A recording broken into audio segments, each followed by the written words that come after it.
Jazz Trombone Day that's happening on November the 20th.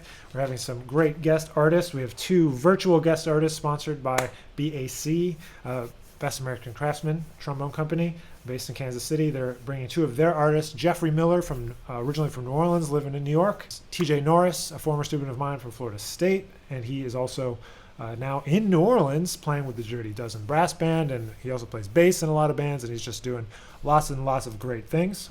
It'll be live streamed, and we'll also have in-person event, so we'll be excited to have all of that happening on November 20th. And of course our big name is Ido Mushalim. He's from LA. Well, he's from Israel via LA, and now he's just playing with everyone out there and doing amazing work. As a trombonist, he plays with Billy Childs, plays with John Beasley's Monkestra, been doing some stuff with Gordon Goodwin and his band. There's a couple of videos of him playing with Gordon Goodwin on YouTube if you want to check him out. So that's Ido Mushalim, and we're going to be playing some of his music. Also coming soon is a brand new CD. If you hadn't seen yet, this is the new CD, Out of Focus, and it's a collection of music that kind of came together during the pandemic, just like most people, trying to stay positive, trying to move forward, trying to get things recorded and put it out there into the world. So that's some music that I recorded then, including it's no original tunes, all tunes that I really love. Some stuff from Ellington and Kenny Garrett, Pat Metheny. So I'm looking forward to that. That's in November. And of course, I can't not say this again. If you're in the Northeast and want to come see my band, we are playing at the Side Door Jazz Club. And that's on October 23rd in Old Lyme, Connecticut. So I'm excited to be able to get the band back together. That's Lucas Pino, Miki Yamanaka, Alex Wintz, Dave Barron, Jimmy McBride. We're going to be playing music from a bunch of my records, a bunch of our records. We've made 5 records, and so we'll maybe also play something from the Out of Focus record, playing stuff from Here and Now. We'll be playing stuff from The Chase, some of the stuff, of course, from Cast of Characters. So I hope you can join us if you're in the Northeast. If you want to come and hang out at the Side Door, we'd love to see you there. Maybe I'll just play something.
That was a little bit of it. Take the Coltrane. Are there any other characters you didn't get a chance to write music about on your last record? Yeah, I had a long list, and I didn't get through the whole thing.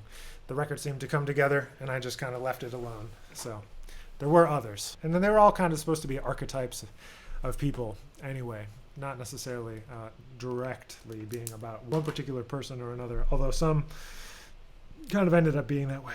How to play fast triplets over 2-5-1 harmony. Basically, I mean, what you're asking is goes to the root of something that I like to think about in terms of practicing improvisation, which is using limitations to help you to practice.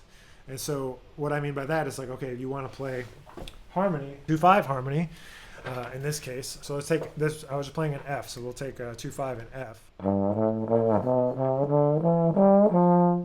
Right, so that was quarter notes, right?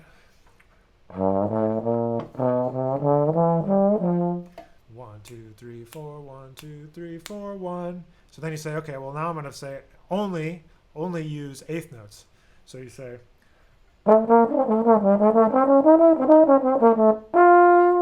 or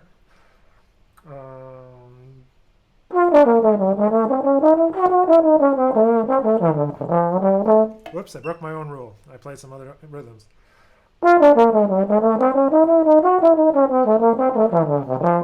Right, so there we go with just eighth notes. So now I'm going to say only fast triplets. So now we're at this tempo, right? D ba ba ba da. So you got to have practiced your major scales, your bebop scales, your maybe your chromatic scales using triplets, right? So if you play a chromatic scale on triplets,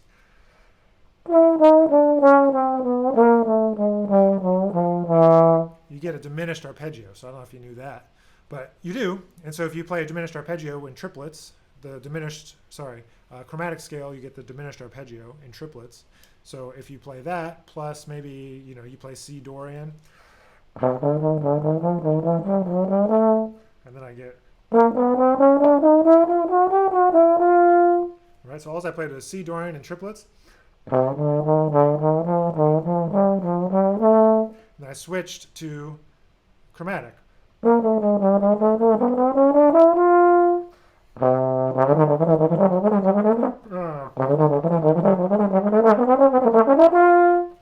Something like that, where you just kind of decide the rhythm, and then you use the knowledge, the stuff that you already know, and then you plug it in. Do you have tips for making ballads more interesting and spicing up dominant chords? I think that the first thing to talk about there is to get rid of the idea that like there's some magical scale or magical note that is going to like suddenly make it like you're spicing it up, or like that this is the answer. There's no one thing. It's the understanding of harmony in general that makes you be able to quote unquote spice it up, right? So you can make any note work on any chord as long as you understand the implications of what that note is if you play it on that song. So like, he's talking about body and soul. So we're in D flat major, right? But the first chord is a 2 chord. So it's E flat minor, boom, and then B flat 7, and then E flat, and then D7. There's like a tritone sub, E flat minor, D7 to get to D flat, right? So if we're just dealing with the first couple bars of body and soul, I mean, you can play it a simple way, right? So to recap, I'm playing. Is the chord progression. E flat minor, B flat 7, E flat minor, D7, back to D flat, right? So if you just play maybe the key centers, you might get 1, 2, 3, 4.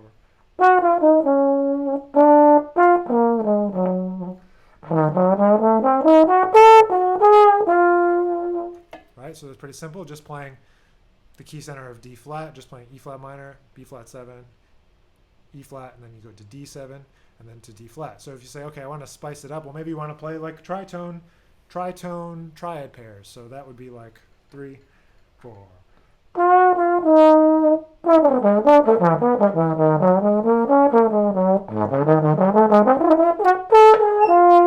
can't even do it that fast. I gotta go a little slower. So let me play it again. So I'm playing tritone triad pairs on the 5 chords. So on the B flat 7 and on the D7. So that'd be like 3, 4. So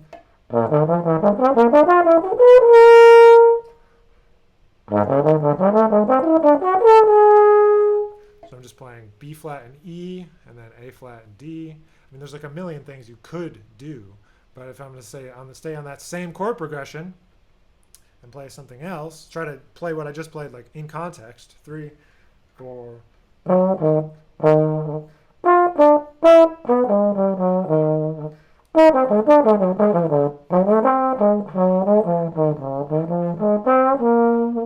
Right, so I kept going by accident. So maybe trying something else would be like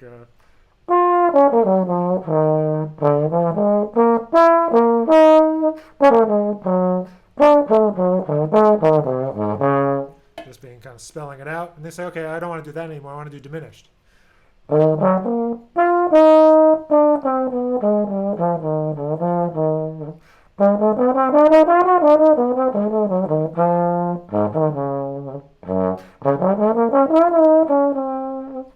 So you just got to kind of think about what you could do and say, okay, now I want to do augmented on those. So 3, 4.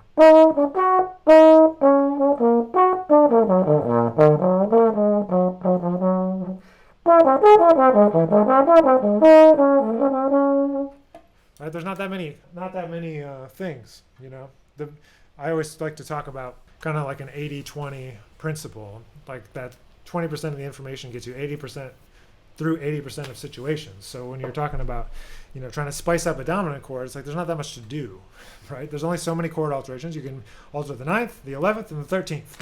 That's it, right? So there's not that many things you can do. There's a lot of things within that, but there's not like an unlimited amount of things. I think the thing that makes the most interesting on a ballad, I know we've gone a while on this question of ballads, I think that the most interesting things that you can do are more phrasing things.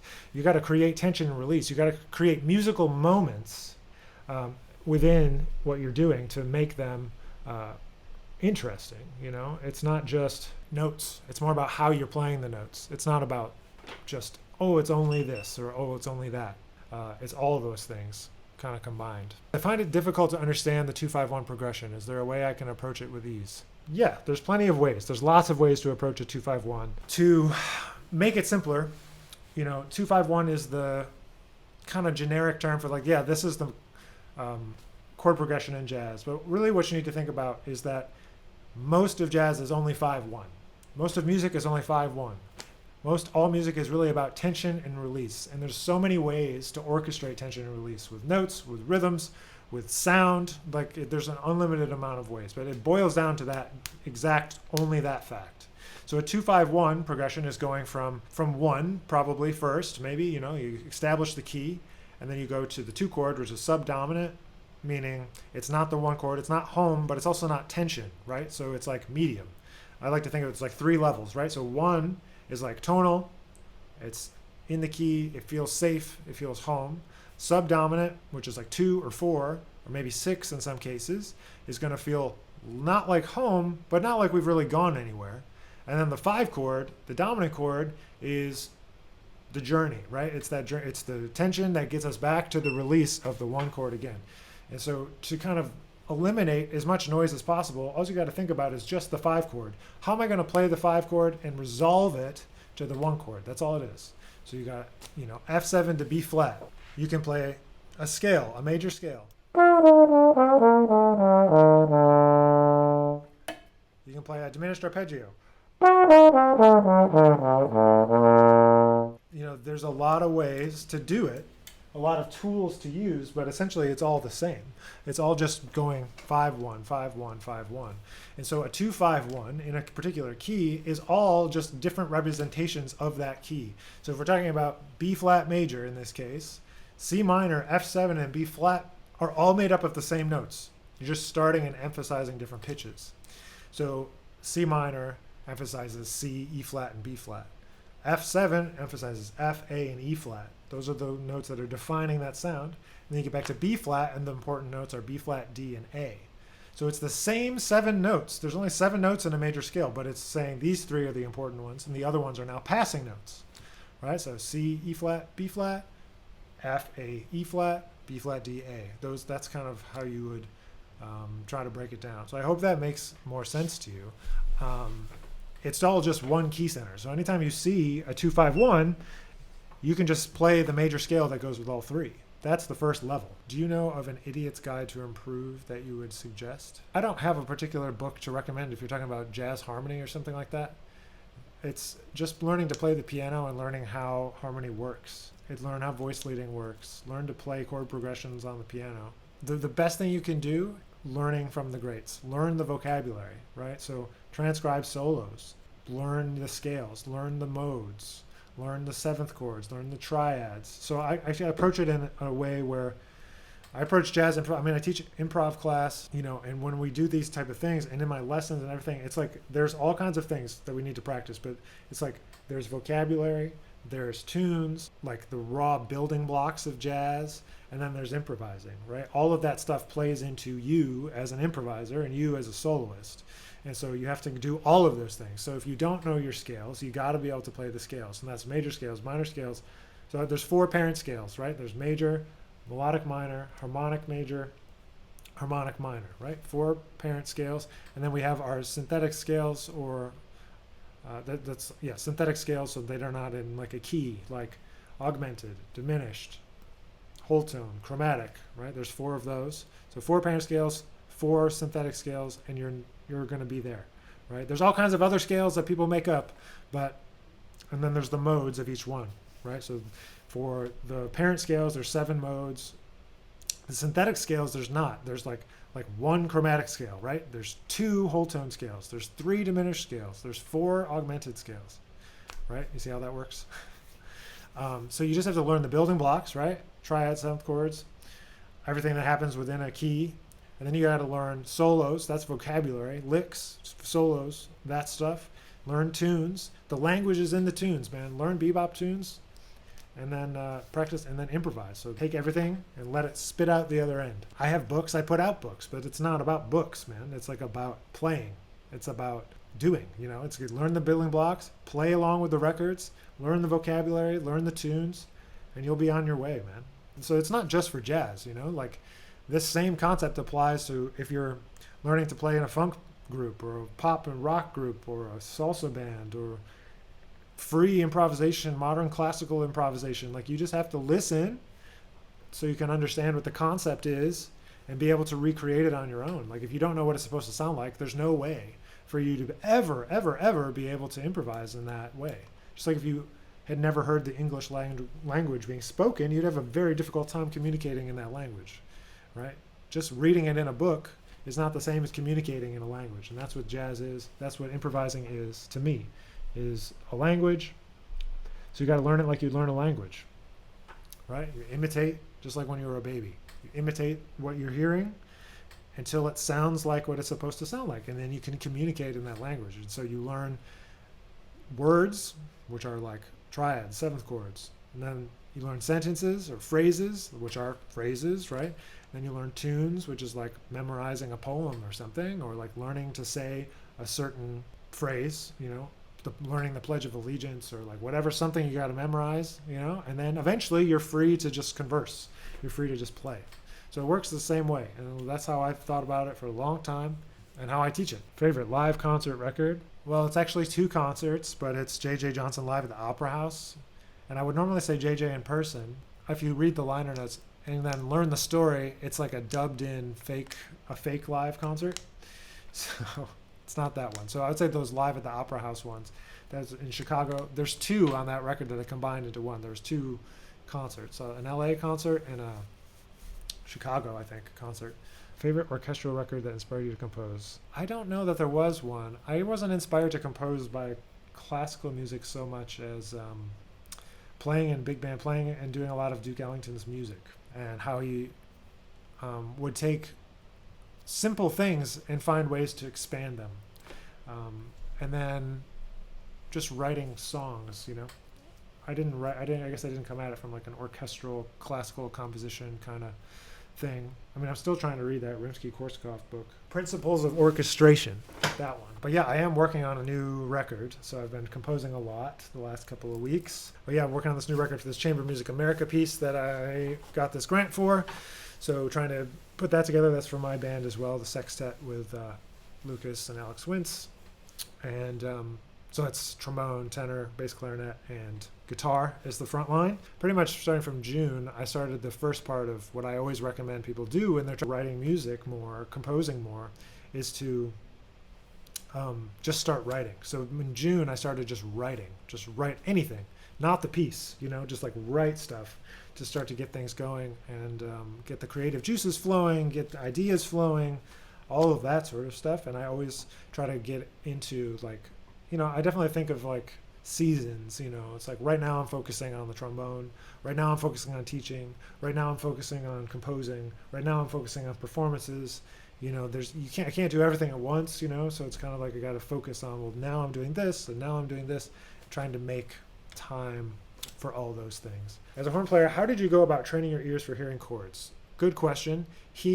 So I was never able to do this until I started playing the piano more and starting to be able to hear chords, right? Play chords, hear chords. Play chords, hear chords, right? So that was really helpful for me. But I really had to focus on hearing one thing at a time. So I kind of came around to it through like ear training classes and things like that, trying to be able to identify just ear training stuff for like a theory class. So just like, what kind of chord is this? Like be able to identify major, minor, major 7, minor 7, major 6, like those little things. And so kind of focusing in on one thing at a time. So like when you hear a chord, can you hear the third?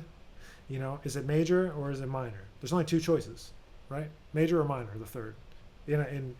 Or is it no third and it's a sus chord, right? That's the option. It's also an option that there is no third, or that there's a third and a fourth. And so there's lots of options. But just trying to be able to identify things one at a time. And so if I'm going through trying to figure out something, the chords to something, they'll play through and then I'll pause it and just play and be like, is it the third? So if I know the C is the root, I'll play E natural. Was it E natural? I don't know. Back it up. Play it again. Stop it. Play E natural. Was it E natural? Oh no, it was E flat. And just do one at a time. And I know that probably seems crazy. Like you're just going to do one at a time, but what other way is there to develop your ears other than trying to learn one thing at a time? So if you can identify the thirds, then you can say, all right, now I'm going to focus on sevenths. All right, I got the sevenths down. Now I'm going to focus on ninths and then 11ths. Like there's only one thing that happens with the 11. It's either 11. Yeah, exactly. The process of illumination using theory in your ears. It's natural 11 or it's sharp 11. For the fifths, it's flat or it's sharp. The 13 is natural or it's flat. There's only a few things. When I realized it's only a couple of things, right? There's combinations, but there's only a couple of things to identify with each chord member, right? So the more important to me is hearing the root motion. If you can hear the root motion, you can guess what it is. If you hear ba, ba, ba, it's probably 2, 5, 1, minor, dominant, major, or a minor 2, 5, right? So you can plug and play. He says, I wonder why more trombonists approach the horn similar to some of Miles Davis' tunes, longer, more melodic lines and less notes. Well, I think the natural limitations of the trombone kind of force you to play tunes with less notes sometimes and try to focus on making more music and less worried about playing, fast and stuff like that. So, you can really kind of focus on playing more intentionally, because we can't just go right. So we kind of have to be a little bit more choosy. And the trombone is also kind of more of a vocal instrument with the slide and everything, and you can kind of do it more like you would talk. At least that's how I think about it. Do you have a favorite solo on Moment's Notice that's good to transcribe on trombone? Yes. I still think, Curtis's solo, people sometimes dog on it, but I still think like, hey man, you try to sight read that, and then you come back to me and tell me how well you did. Curtis had to play that at the session. So I still think that Curtis's is cool. Curtis, when he did a master class for us at Juilliard, he told us to transcribe Train solo. And so we played, that's what we did. He came in, brought this thing, and we just practiced Train solo on Moment's Notice. So that's what Curtis said to do. So I would say that that's a good suggestion. There's a SF Jazz octet recording of Moment's Notice. And I thought it was Andre Hayward at first, but then Andre was like, no, that's not me. It's Isaac, a West Coast cat. But if you look up SF Jazz Moment's Notice, you'll find this recording. It's a great trombone solo on there. How do you think/build improvisations from the rhythmic side to make it more interesting? Everything is about the rhythm. It's all about the rhythm. If you don't have good jazz rhythm, it doesn't sound like jazz. It sounds just like notes, right? So some things we do to kind of hone in on that is transcribe drum solos and put notes to them. Yeah, transcribe Philly Joe, man. Transcribe the rhythms. Take the rhythms of a bebop head and rearrange them so you've got the right rhythmic framework, and you can kind of apply different notes to it, because it's not about the notes. Notes is obviously part of that language, but the rhythm is what defines it. That's what defines the rhythm of different styles of music too, because if I go and I play a salsa gig and then they're playing, like a clave or like a rumba clave, and I'm like, it doesn't really sound like the music, if you got a funk backbeat James Brown vibe and you're playing like triplety and all this turns and stuff, it doesn't sound like that music. So the rhythm is the essence of it. So I build a solo from the rhythm, not from the notes. Thanks again for being here today, October 12th. We'll be back next week with more hanging out. So I'll catch you guys all soon. See you later.